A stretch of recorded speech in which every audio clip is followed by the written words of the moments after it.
Sharma from ASN high school. आज का topic class 10 chapter number which is chapter number 2 acid basis and salts.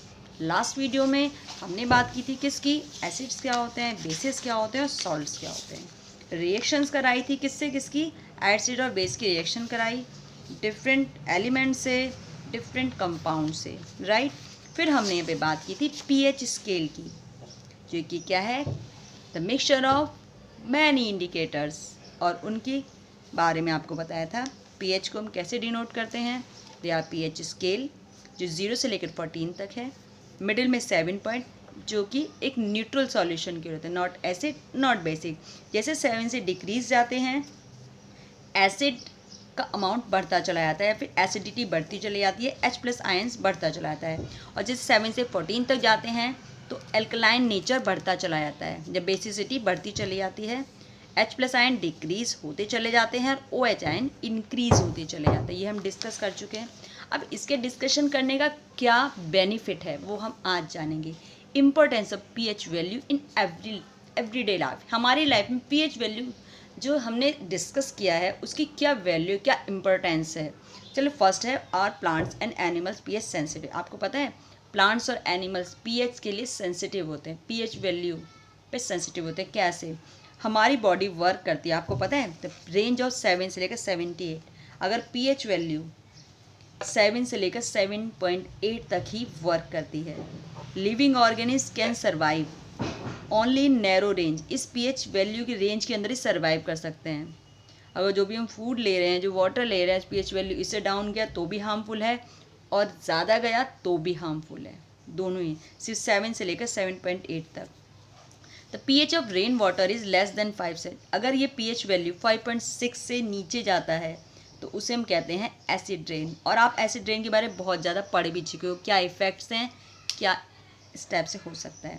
When acid rain flow in the river, अगर acid rain rivers में flow out करती है, then lower the pH value, river water का pH value down हो गया तो survival aquatic plant, like aquatic life है, like aquatic life मतलब aquatic animals, aquatic plants, they can't survive, वो सर्वाइव नहीं कर पाएंगे क्योंकि वो वाटर में डिजॉल्व ऑक्सीजन को ही यूज़ करते हैं, राइट।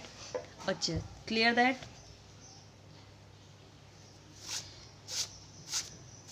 चलिए नेक्स्ट पॉइंट है, what is the pH of the soil in our.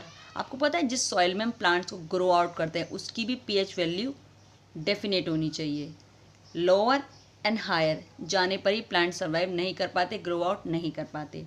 Plants require a specific pH value for their healthy growth. To find out the pH required for the healthy growth of the plant, you can collect the soil from the various places and check the pH value in manner described below in the activity। जो activity आप किसके through इनको checkout कर सकते हैं, right. अच्छा, हमारे digest, you know that importance, हमारे डाइजेस्टिव सिस्टम में पीएच वैल्यू की क्या है।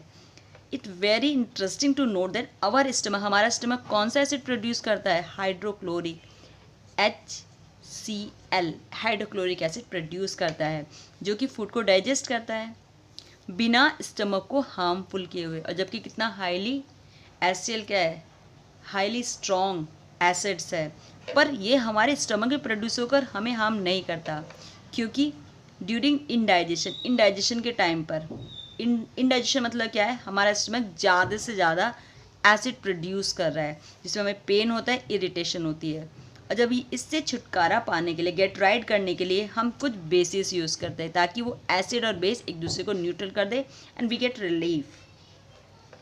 ओके, चलिए इसके लिए कौन से एसिड को न्यूट्रलाइज करने के लिए अधिकतर मिल्क ऑफ मैग्नीशियम हाइड्रोक्साइड लिया जाता है, जिसे कहते हैं मिल्क ऑफ मैग्नीशिया।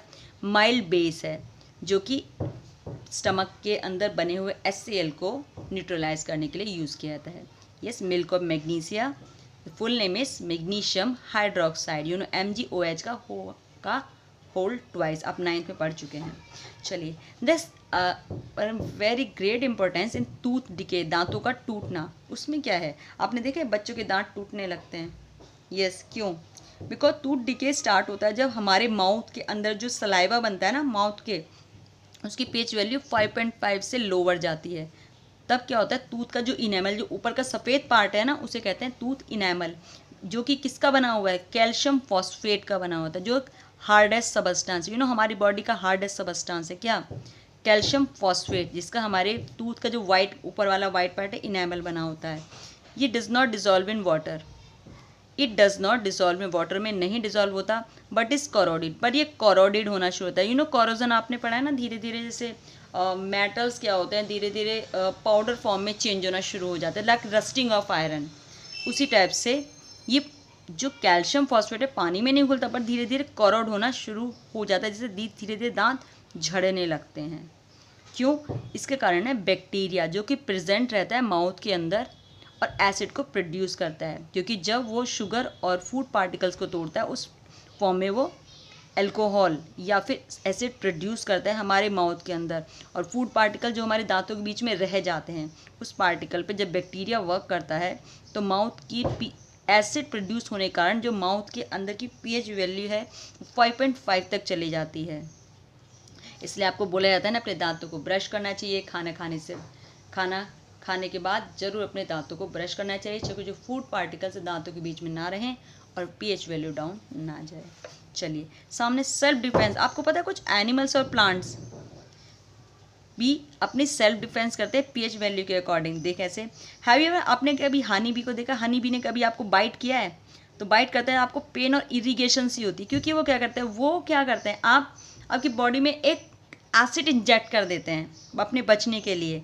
आप उसके लिए आपको क्या करते हैं, कुछ माइल्ड बेस यूज़ कर, जब इरिटेशन होती है तो डॉक्टर आपको कुछ या तो बेकिंग सोडा लगाता है या फिर कुछ बेस यूज़ करता है, ताकि जो बॉडी के अंदर जो एसिड छोड़ा गया है उसको न्यूट्रलाइज किया जा सके। यस, जैसे कि जो इंसेक्ट्स हैं, कुछ प्लांट्स एंड इंसेक्ट कौन सा एसिड प्रोड्यूस करते हैं, मिथेनोइक एसिड या फिर फॉर्मिक एसिड, मिथेनोइक एसिड या फिर फॉर्मिक एसिड, जिससे गेट राइट करने के लिए हम कुछ baking soda mild base use करते हैं और उसको न्यूट्रलाइज कर देते हैं। Very amazing.